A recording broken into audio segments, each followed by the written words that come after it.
মোক সুধিবই নালাগে, আপোনালোকে নিজে কৈ দিব পাৰে যে হিমন্ত বিশ্ব শৰ্মাই নিজৰ ৰাজনৈতিক জীৱনত এটাও ফাঁকি দিয়া নাই। যেতিয়া মানুহে প্ৰেছত কয় যে আই ডোণ্ট এফ্ৰেড, তাৰমানে তেওঁ বেছিকৈ এফ্ৰেড কৰি আছে। নহ'লে প্ৰেছত কোনোবাই ক'ব নেকি? হয় নহয়? যদি এফ্ৰেড কৰা নাই, মনে মনে থাকিলে হ'ল। হিমন্ত বিশ্ব শৰ্মাই কি কৰে কি নকৰে অসমৰ মানুহে তাক জানে। আপুনি যে মোক এই প্ৰশ্নটো সুধিলে, ক'ত সুধিছে? বৰদোৱা থানত থিয় হৈ। ইয়াত ফাঁকি আছে নেকি?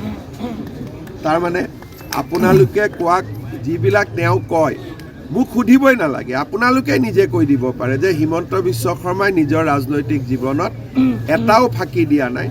তাৰ উদাহৰণ এইটো বৰদোৱা প্ৰকল্প। আজি আপুনি এটা কেমেৰালৈ এটা বাইট কৰিয়ে দিব পাৰে। আৰু তেওঁ কোৱা কথাটোৰ যদি ভিউ 1000 হৈছিলে, বৰদোৱা প্ৰকল্পটো দেখুৱাই আপুনি কৈ দিয়াৰ লগে লগে তাৰ ভিউ 1 লাখ হৈ যাব।